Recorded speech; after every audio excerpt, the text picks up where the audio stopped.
Okay, so I'm going to welcome you to the Lazy R Ranch. And the Lazy R Ranch, our logo, picture it, it's an R, capital R, turned on its side. And then out of the loop in the R are a few little Z's coming out for sleeping. That's the Lazy R Ranch logo, okay? And what I'm going to do, actually, I want to give you a little, kind of welcome you to this particular time and place. And I kind of want to get to how an event happens in one place with a bunch of people, so I want to introduce the place and then sort of the characters and see how the characters develop through time. So first the place, okay, here we are, feel this, okay. You notice all the flat here, okay? So basically we are on kind of the upper floodplain of the Eel. And it's kind of cool because that floodplain, that sort of has created, we have way more flat land on this little site here than we had on our 20 acres in Whale Gulch. So, and there the only flat land was rocky skid roads, and here it is all silted, floodplain.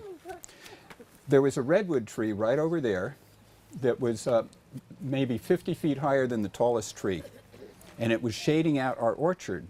So we cut it down, and we counted the rings, and there were 45 rings. The rings were like that big. So it gives you a sense of the, okay? So that's, that's the floodplain. So needless to say, this is kind of a luxurious place to live. So let's go back a bit, the first people who lived here, right? Okay. So whatever that was, people debate 1,000, 2,000 years ago, there were Native American people living here. And when Alan was digging for one of these fruit trees,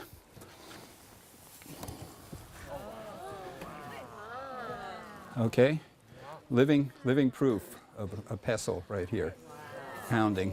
So what were they pounding? They were probably pounding acorns. Where did they get the acorns? Not here. They probably got them from east side, where all the oaks are, okay? Because people didn't actually live all year long right here. Obviously, in the winter, they loved it here where the fish runs. Shout out to you, Walker, where the fish runs. There's your fisherman right there, okay? And then, but they go up to the east for the oaks. In the summer, they'd actually go out to the ocean and get the bounty of the ocean. And they didn't have any trouble crossing the rivers in those days without bridges, because in those days you could walk across the river on the backs of the salmon and the steelhead. We all know that, right? Yeah. So, anyways, that was good enough as long as it lasted. But then you know what comes next, right? Okay. And 1850, Humboldt Bay gets settled. Between 1861 and 65, basically they're just expeditions into the backcountry here, and you can read about all that in Two Peoples, One Place. And this particular, how can I say it, massacre, whatever happened to the people right here is not recorded. In 1864, it is recorded what happened in Whitethorn. We can imagine here. So that takes us to 1865, and a new wave of human population is here. Okay, that sort of sets the initial thing for the place.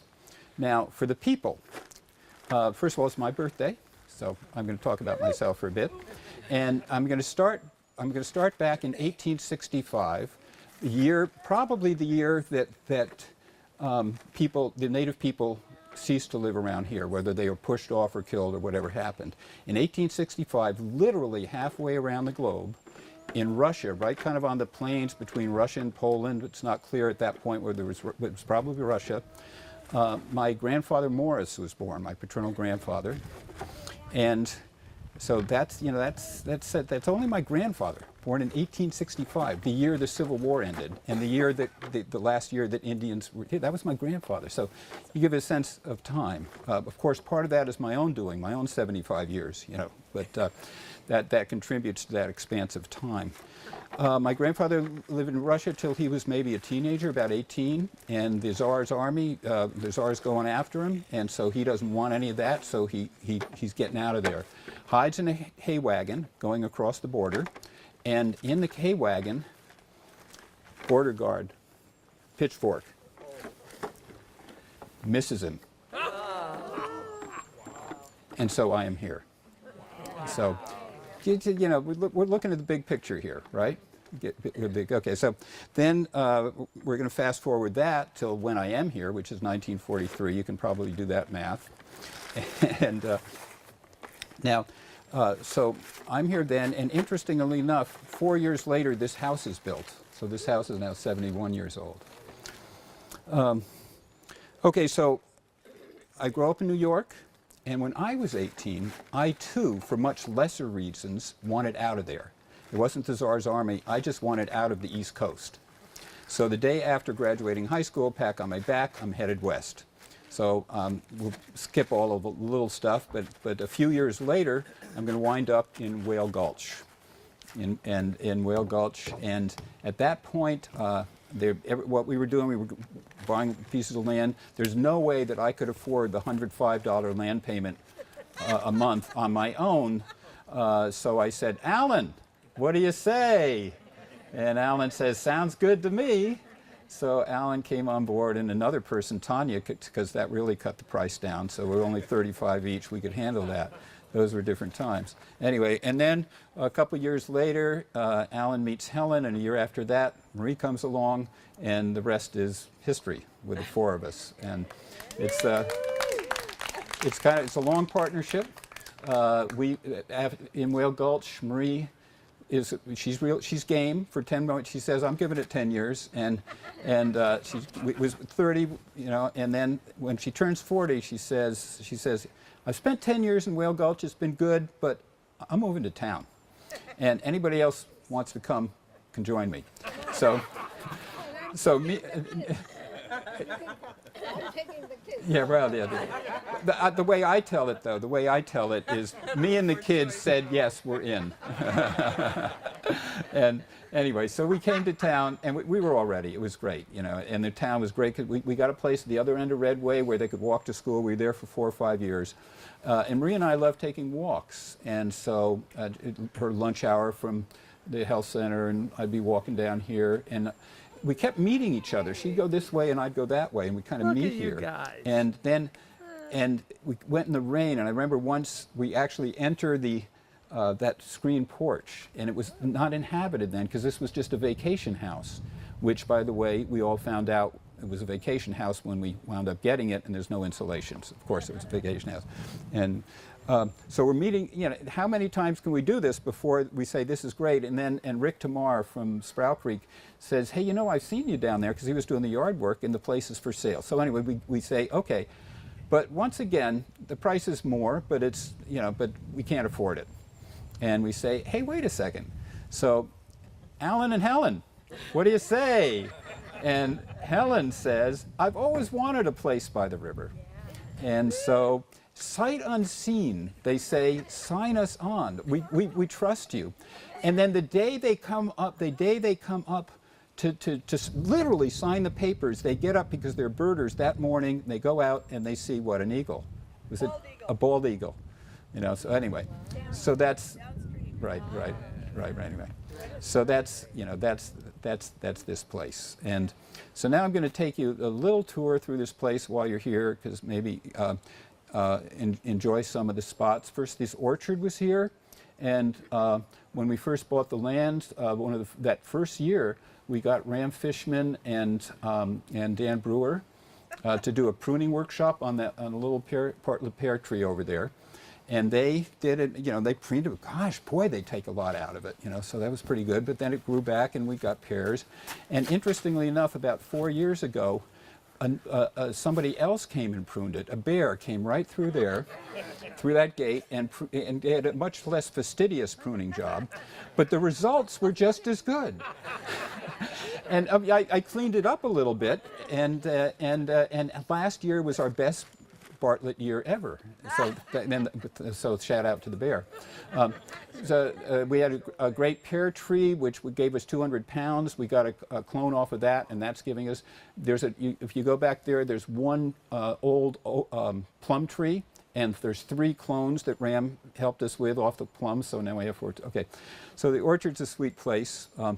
This little flat in here, that deck there, is the reason it's all totally crumbling, and that wood there, that came from that inch wide rings of the redwood tree. So it's Chris does not. She suggests we don't build any more with that. And then that gate, outside the gate, there's a fence. It's actually lit up now. There's a little bench there, and that's Nick's bench. And we wanted a place outside the fence, because you all know Nick. And he's outside the fence, and he's not being fenced in by anybody. So that's our kind of Nick meditating spot, out there. And then working around here, of course, this deck, and Helen and Allen's, there's another great meditating deck out there. So I'm encouraging you during this time to really feel this place. I mean, go out there and sit, be with Nick for a while. Go out there, look at the river right out here, listen to everything. It's really, really, really sweet spot. This is 2 lots, that's it. 1 lot, 2 lot. The land cuts right at the deck. We don't own that. We don't own across the road. But there's nobody else. There's just a right-of-way in there. So here we are with 2 city lots. So anyway, it's a super gift. So anyway, that's my welcome to the place. The other thing that happens shortly after we move here, 4 years later, I have my 50th birthday party. And for those of you who were here, some were here, Catherine made a great song. She said, my friend Ray is having a birthday. And then she went on and on. I don't know if Catherine still know the song or not. Where is Catherine? Anyway, there she is, yeah. And there was a line, she says, world, you ain't seen nothing yet. And I just love that line. It was so inspirational. Here I am, 50 words. And sure enough, I was just starting my research into the American Revolution. And I was you saw that kayak out there? That was my first kayak, and that's when I took up kayaking. And Neil and I kind of grew up on the river together. So anyway, that was real cool. Also at that party, we put on a little play, and it was called it was a reading. It was called Your Life is Your Art. And Al played one role, and Ray Oakes played the other. He played the doc. And anyway, I always was fond of that play, but when I tried to find the script, I lost, even though I couldn't find a written script. I knew it was on the computer, but the computer that was on was already 10 years old, so I just couldn't find it. And as I'm approaching my 75th, I start thinking, I look around, I ask Al, where's this script, He doesn't know, anyway. So what can I do? So I rewrote the play. Anyway, so that's it. It's slightly revised, and I've taken the liberty, being 75, to cast myself in a prime role. And but just some disclaimers here. Okay, first of all, I'm not an actor. My last appearance was the lead role as Robin Hood in the 5th grade, and my mother said I tore down the house. So and that was so anyway. That was then. This is now. So this is a little different. So it's I'm not an actor, but I enjoy it. So I like to have fun. There's other kinds of things. So I'm going to have a script. And now, just to get you a little more, I'm going to have to take these glasses off and put my computer glasses on so I can write the script, right? Because these are combinations. I lost my voice about a week ago, basically yelling at people on the river who were on a whitewater run who were too far away and were going down the wrong way. And so then 3 days after that, Marie and I taught a class. Anyway, so my voice kind of disappeared. Back in the day, I lost my voice. When I first met Alan, I lost my voice for a year. I had to write on those little notepads. So that's why I've been and that's why I'm not overly like, hey, Hey, how are you? And that's accounting for this. Okay, these are accommodations. Another accommodation is when Al and I are just doing a walkthrough here, and I have my other glasses on, and twice I almost fell off because I couldn't tell the difference. Here, anyway, so now you see another accommodation, right? So, anyway, so what I'm actually, this is kind of has a message here. It's all about when you're 75, accommodations are good. You don't merely tolerate them, accept them, embrace them. You know, they're our friends. They're what makes us feel, you know, still do things. Last year, I kind of hurt my back carrying my boat up this long takeout on the American River. And you know, God, I don't want to end my career this way. This year, I have said, you know, I don't want to carry my boat. Will my friends carry my boat? And they've been helping. So, you know, it's our age. Accommodations are good, and they keep us going. And you know, life is great, and let us continue it. So Al and I are going to try to do what we can under the circumstances to recreate the moment, which is actually, it's not a recreation because really I rewrite the whole thing. The basic structure is the same, but anyway, hope you enjoy it.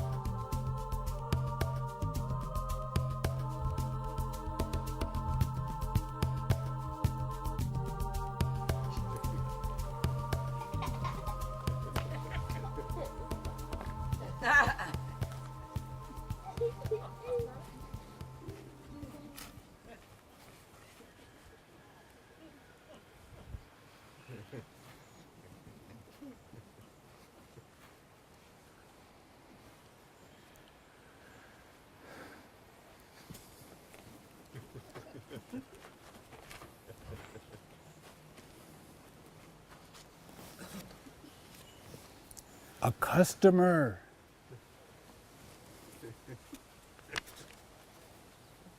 You look lost. Huh? Oh, no, I'm not lost. I'm okay.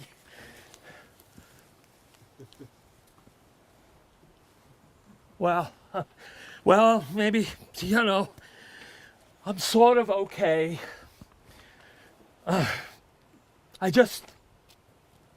My life has no shape and has no direction.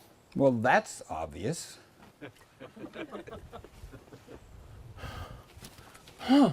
Life coach. Advice, 10 cents? What is your life story? I don't have a life story. Well, maybe not yet, but have you tried hard enough? You mean, you can help, maybe? Well, we'll see. Some cases are kind of tougher than others. Yeah, but tell you what, today only, just for you, special offer, nickel down, nickel when you find your way. Deal!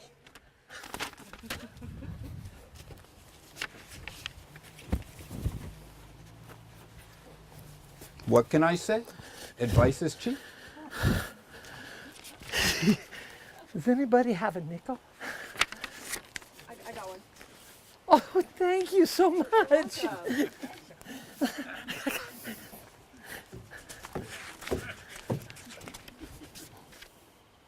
Nice, nice. Okay. Now let's just start from scratch. Come on over. Yep. Have a seat. We're going to start from scratch from the very beginning. All right. Now, have you chosen your genre? My genre? What do you mean? Well, you're just wandering about not knowing where your life story will take you. But to have a story, you need a genre. You want to be a cowboy? Choose Western. You want to be a detective? Choose mystery. An astronaut? Science fiction. We got linear narratives, we got plot turns, we got all sorts of genres. But I don't know. That's my problem. Well, Okay, let's see what fits you. Okay, come on over. Come on over. Follow me.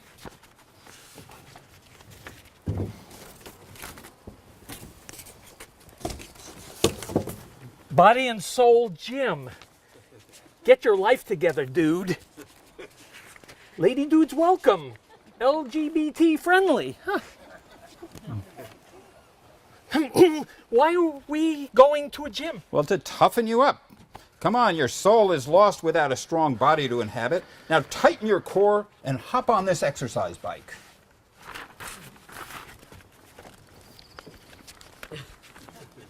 Okay, now what? Well, now choose your program, your ultimate goal. What would you most want to accomplish in your life? Think broad, outside the box.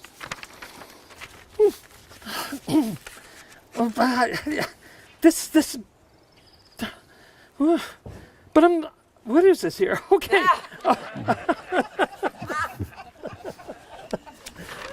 Oh, I was on the right page in the first place. He is lost, did I tell you? Yeah. I might need another nickel right now. Actually, to tell you the truth, I like to make toy houses. Tiny, super tiny houses. Like doll houses. That's cool. And then astronauts could take those little tiny doll houses into space and play with them up there, pass the time. Yes, I would love that. Well, so that's your goal. So dial it in. Dial it in. Toyhouses.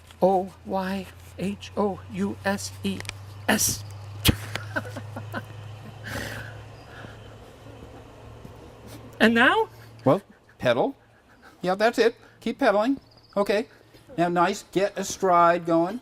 Nice strides. That's good, good, good. Start working towards your goal. Steady, good. Now increase the speed a little. That's it, good. Make more money so you can retire sooner. Yeah. Be sure to put into your 401k. Yeah. Okay, now cultivate some contacts. Try Leon Musk. He could use those tiny houses and those spaceships of his. Okay, this feels good. What now? Well, just pedal. Faster. Come on, faster. Come on.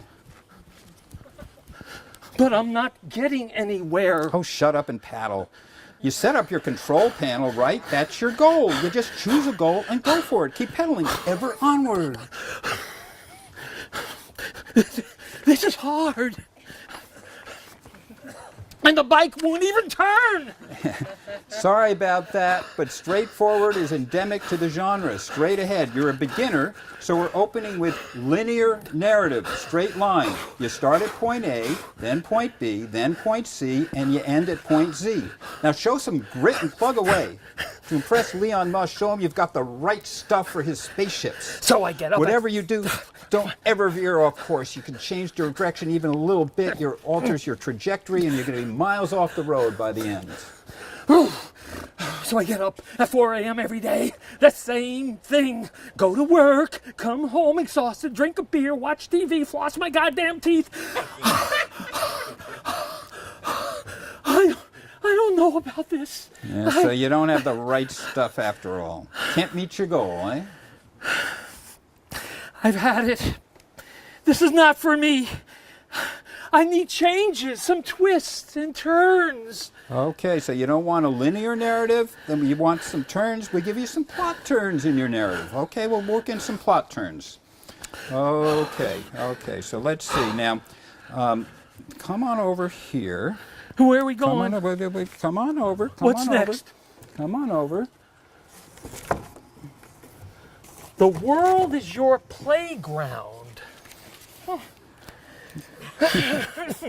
Why a playground? Well, listen, just trust me. Now, let's hop on this seesaw. You get on one side, okay? Okay? And I'll get on the other side, right? Okay, we ready? Okay. Okay. Now push off. Push off. Push off. Oh, wow! It's beautiful up here. I like it. Okay, so you like it, huh? Yeah, well, nice view. Okay, good, good, good. Well, enjoy it while it lasts, because it won't last long. Oh, hey, what happened? Well, you plot turn.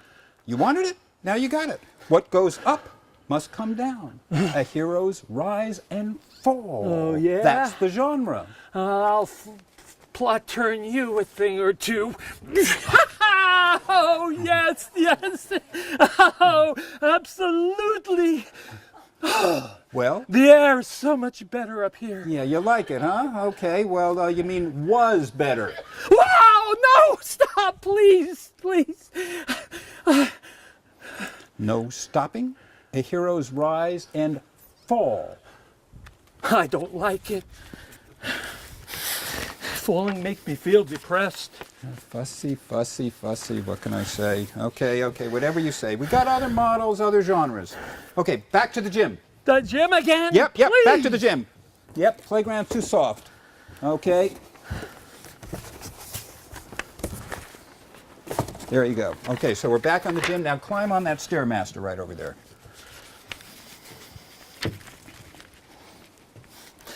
Okay. Okay, yeah, so you're climbing. Good, good, good. Keep Yeah. going. Oh, keep going. Keep Yeah, but climbing. when I climb, I don't get anywhere either. What's the point of this?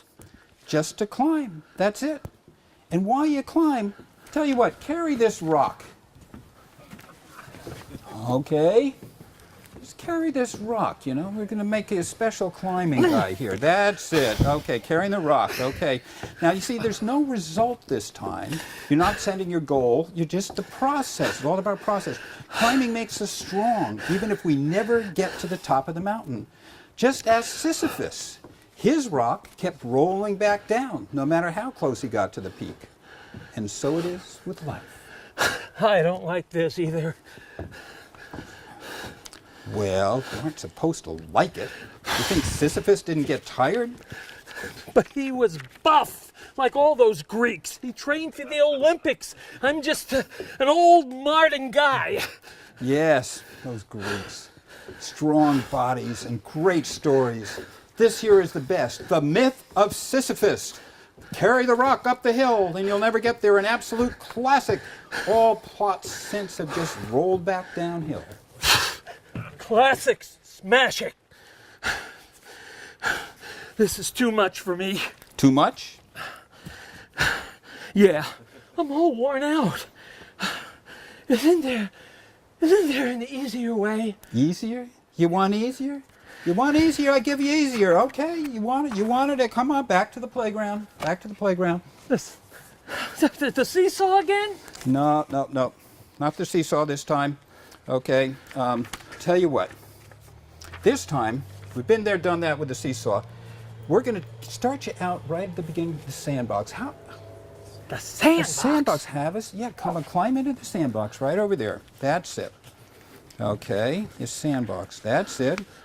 Okay, now start playing. Hey, just because I was having an identity crisis doesn't mean I want to start all over again from scratch. Okay, come now, just like you were young. But that's where we're going to start. You know, you complain when it's too hard. This life's too hard. This life's too easy. What are you now, Goldilocks? But what do I do in a sandbox? Oh yeah, okay. I'll get you some tools.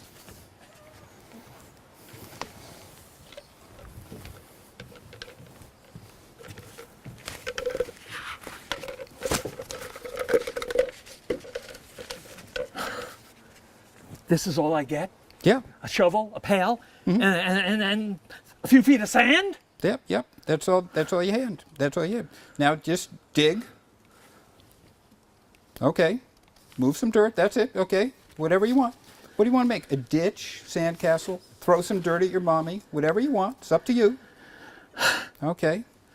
This is all I get? Yeah. Listen. You turn down those awesome genres, the grand goal with a linear plot line, the hero's rise and fall, myth of Sisyphus. So I give you this, the bare bones. Minimalist. Minimalist? That's it. Yep. It's not much, but boy is it hip. Sleek and slender all the way. The bare essentials, just the shovel and pail in the sandbox. That's all she wrote. Minimalist. You know, it feels like we're not going anywhere again. All my hard effort, and I'm back where I was when I was 3 years old. What kind of life story is that? A minimalist life story, and a great one.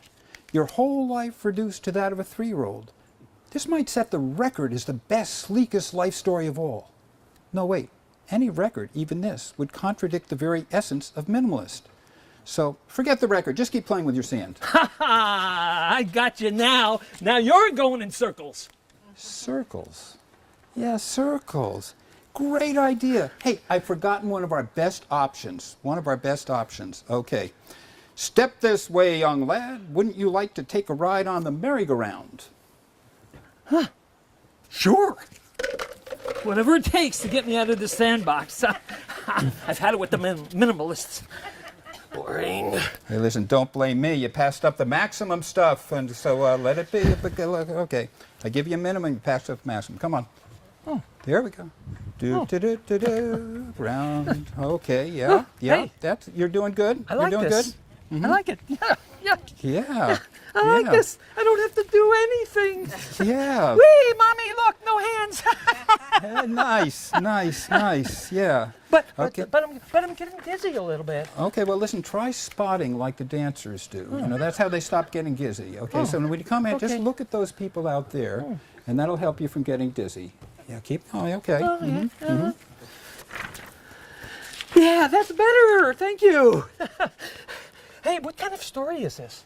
It's a never-ending story, looping. It's like a French farce. People coming in and out of the stage doors, chasing each other, sleeping with this person or that.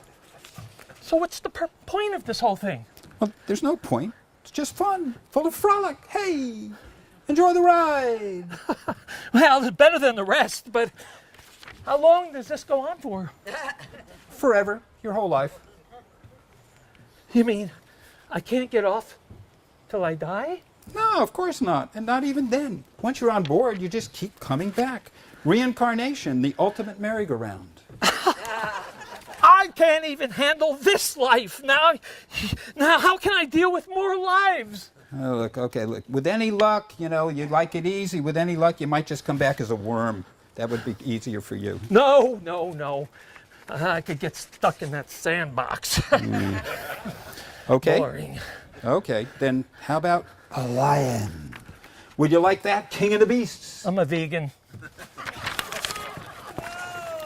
Oh, man, okay. So maybe you're just going to have to be another human. And then once that life is over, you get another try, and another, and still another.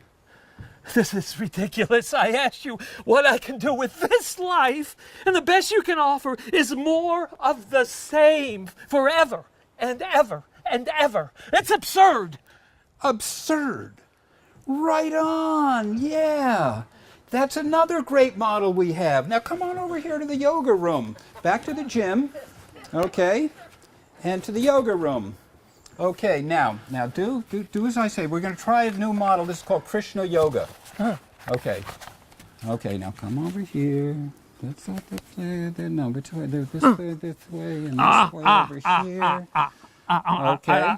No, I don't do this. No. Ow. Okay, now look at me a little bit. It's tongue out. Okay, now the chanting. Okay, that's the chanting. Yeah. Rama, Ram, Om, Ram, Lama, Ding Dong. How long do I have to do this for? Was it not comfortable? No, not at all. Well, whoever said enlightenment would be comfortable. I don't like it. I don't like it. Absurd. It's absurd. Okay, of course, it's absurd. Exactly. It's theater of the absurd. Okay, theater of the absurd. Life is just a bowl of cherries. No, life is just a cherry-bowl of cherries. Which is it? Which is it? Does it even matter?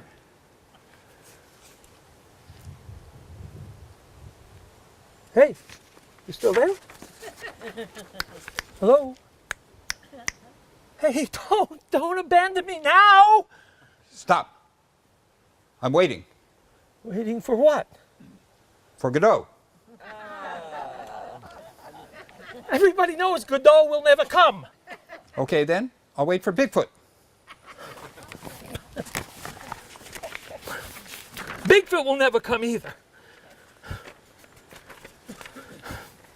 I mean, he or she, I mean, they, whoever they are, Bigfoot will not come. Perfect. if he, she, they, whoever they are, Bigfoot did come, it wouldn't be absurd anymore. And that would ruin the whole point, if you know what I mean. Or rather, if you don't know what I mean. I don't know what I mean or don't mean. Which is it? Did the chicken lay the egg, or did the egg lay the chicken? Which came first, the other side of the road or the chicken? The real question is, why didn't the chicken cross the road? Or was it just the egg that didn't cross the road? And did the egg crack on the other side of the road or on this side of the road? Just saying. What do you think? You're asking me? I'm lost. Good. Keep it coming. Give me more. Lost, lost. The more lost, the better. The more absurd, if you know what I mean. Or if you don't know what I don't mean or don't mean. Which is it? Enough already. I've had it. I'm done. I quit. Vamoose. You are no help at all. Hey, where are you going? Going to the river. You got me all sweaty. I'm getting out of here. The river? Yeah. Brilliant. Brilliant. How did you even know that was my next model? I didn't know. I just want out of here. The river's my clincher when all else fails. You didn't make any of the others. I used the river. You drift down with the current. Things happen whenever the river wants them to happen. Remember Huck Finn? Sure, that's a great story. Huck runs into Jim, see, and even though Jim is an escaped slave, they head down the Mississippi in a raft. And Yeah, then okay. We all know the plot. Huck and Jim have all kinds of adventures, but each one is distinct. They land, something happens, they get back on their raft, then another thing happens that has nothing to do with the first thing, and so on. It's a user-friendly genre. Picaresque, that's what it's called, when each scene is independent of the others. It's a great fallback when nothing else works. Whatever you say, boss. Those other genres suck. Just let things happen. Yep. I like that best of all. Yep, only the river knows what's up. My favorite part is at dawn, when Huck and Jim wake up to the river half shrouded in mist, flowing gently by, and over on yon distant shore, maybe half a mile away, Huck can barely see a man lift an axe, and then lower it, and seconds later they hear the crack of the axe on the wood, crack, and the river flows by, keeps flowing. Now quiet and listen. Hear that water from the other side of our river?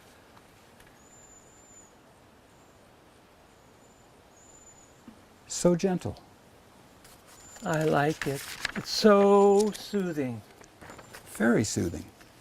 Water is so basic, so sweet. We learned that from the beginning, from our very first song. Row, row, row your boat gently down the stream. Merrily, merrily, merrily, merrily, life is but a dream. Row, row, row your boat gently down the stream. Merrily, merrily, merrily, merrily, life is but a dream.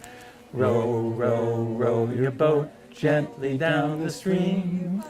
Merrily, merrily, merrily, merrily, life is but a dream. Row, row, row your boat gently down the stream. Ah, the river, yes, yes. Let life flow. Picaresque. Just one scene after the next. I like it. Tell you what, there's this guy in Redway, River Rat Ray, who can hook you up with a boat anytime you want to drift down the South Fork of the Eel, like Huck and Jim on the Mississippi. Over there, go grab that kayak.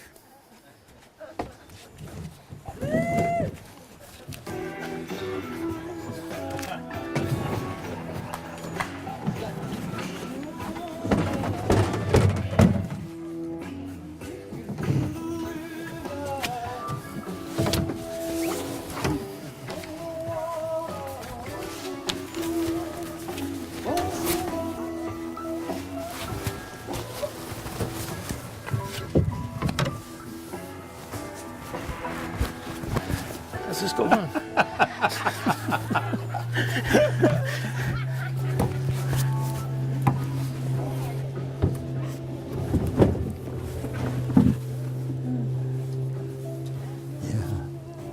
Okay. Hi, I'm River Rat Redway from River Rat Ray from Redway, and it's true. Anytime you want to float down the river, just drop me a text, give me a call, and I'll put you on the river. All right.